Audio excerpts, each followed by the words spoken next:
This is probably about as smooth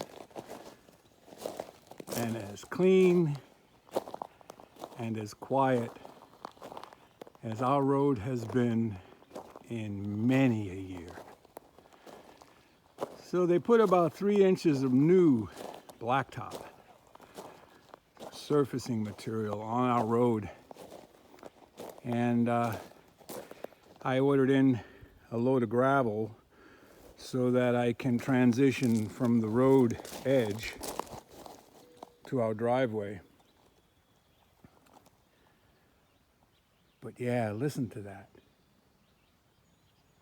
Can you hear it? It's nice and quiet. People are afraid to drive on the fresh tar.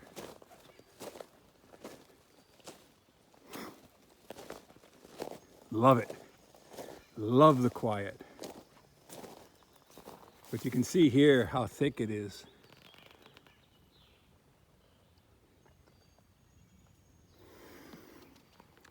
So they will continue up the road about 4 miles.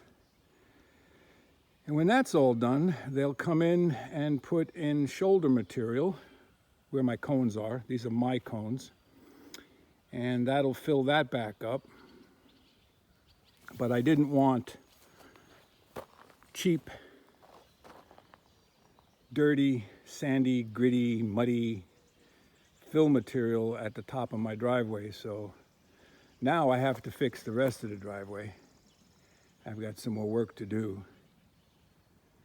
But while I've got you here, let's go for a garden walk. Let's go for a garden walk.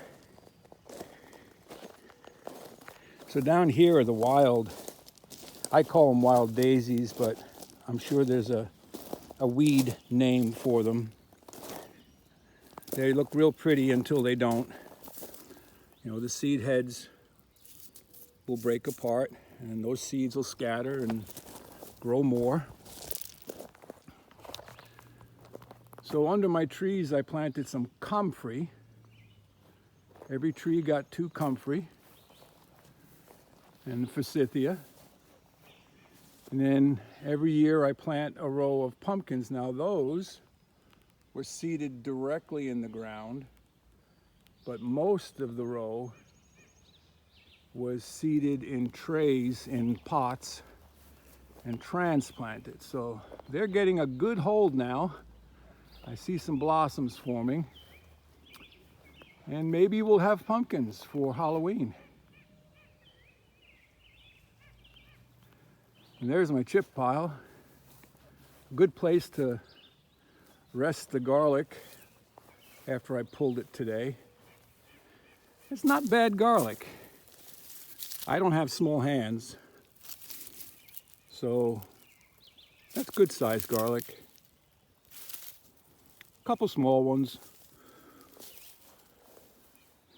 And those are white potatoes, nicely mulched in. Now, I learned a trick today when pulling garlic. These are some more white potatoes that got in earlier. They're blooming. Ah, here comes a car. Here comes a daring person. Zooming on the road. Zooming, zooming, zooming. Yeah. If you go to harvest garlic and it doesn't pull easily out of the ground, that means the roots are still fully engaged. That means it still can grow. So I learned that this year.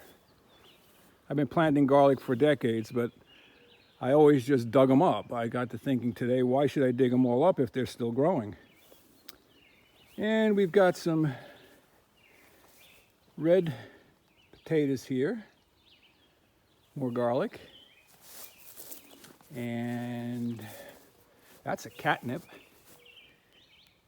I need to clip some of that off and pluck the leaves and put it in a dehydrator for catnip tea.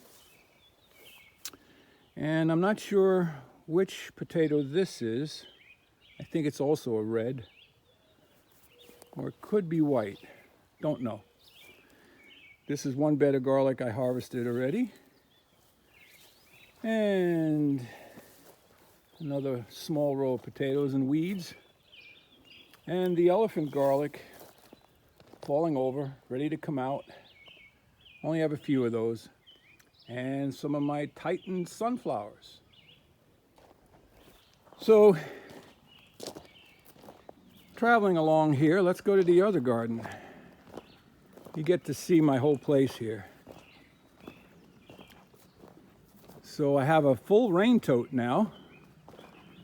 Now that it has rained, we've got 275 gallons of water for the garden, which technically it doesn't need.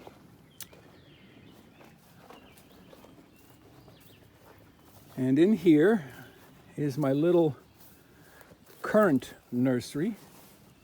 I have some different currant bushes that I started last year. And some tomatoes. And apple trees. And maybe a pear tree or two. I've got a few yellow beans coming up.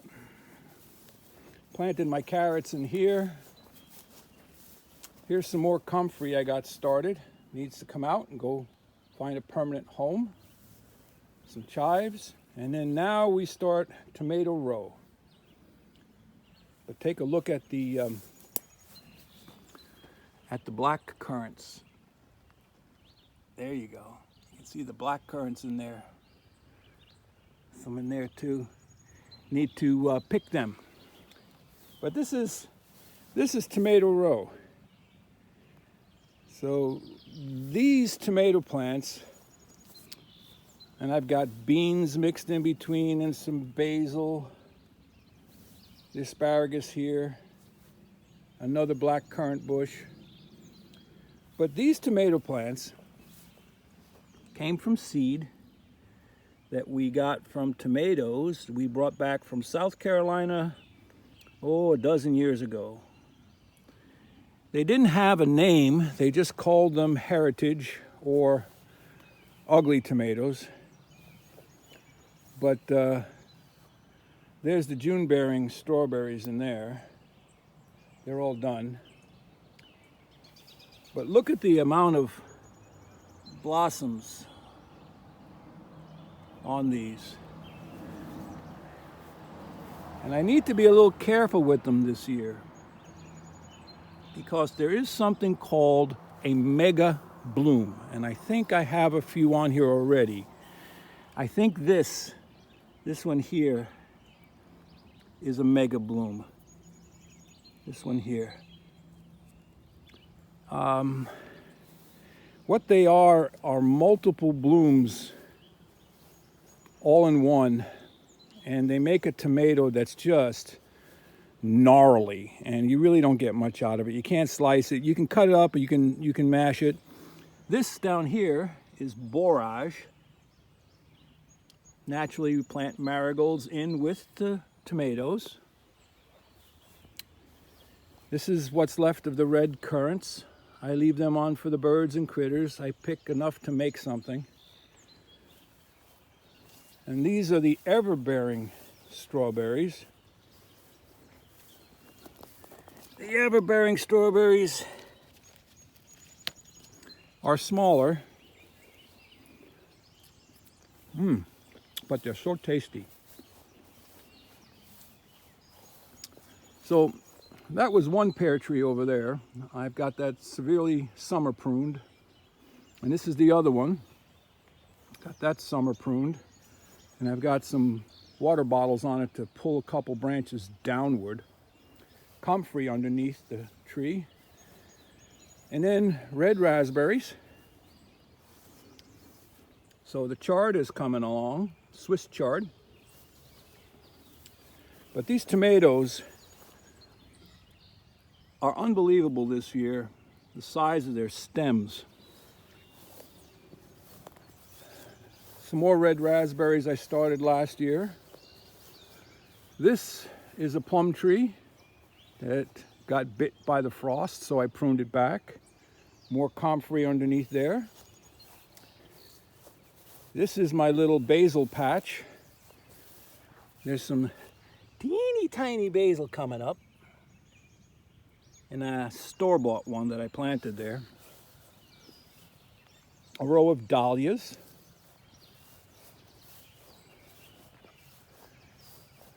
And then this is also a plum. It's a sugar plum, but it too got bit by the frost. These are blackberries. Maybe we'll get blackberries this year. Don't know. Maybe.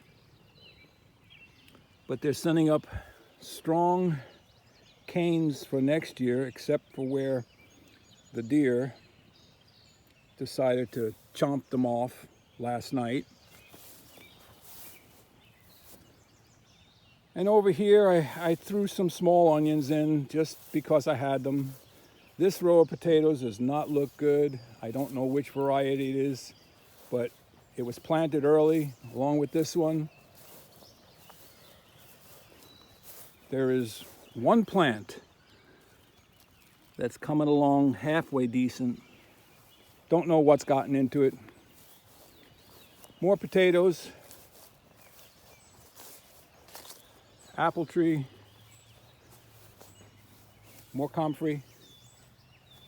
Sunflowers that volunteered here. I don't know what type. I'm thinking these are going to be black oil sunflower seeds from bird feed. Chestnut trees got bit hard by the frost. You can see, maybe you can't, but you can see the branches are all dieback and the tree is sprouting new growth everywhere. I have to wait till the fall to see what survives. This is a crab apple. And last of the potatoes here.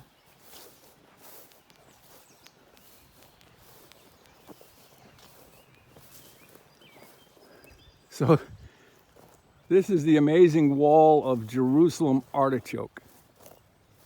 Here's little Miss Robin looking for worms. So the Jerusalem artichoke were growing all the way down to the end here. I managed to give away all of them from here up to where they're growing.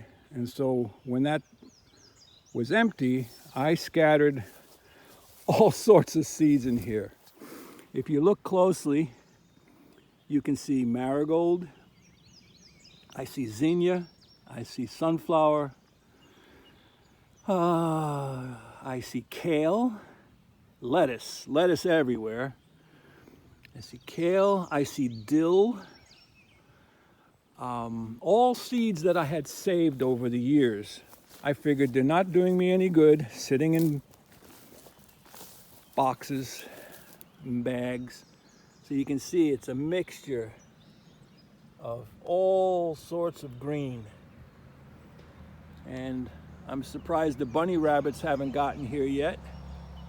But I did that all the way down on the one side of the Jerusalem artichoke. So this side doesn't get as much sun. Oh, there are the bunnies. Did you see the bunnies? They're living in the Jerusalem artichokes.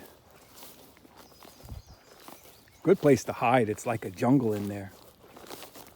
Let's see if they came out the other side. There they are. Here's little Miss Bunny. Hey, bunny, bunny, bunny. See the bunny? There you go. We'll leave him alone. But these are now, I'll hold my camera up to my eye. Actually, I'm going to go above my head. They are now 6 foot tall. They'll probably reach around 10, 14 foot. And you can see the chestnut trees, how they got frostbit. They got hit really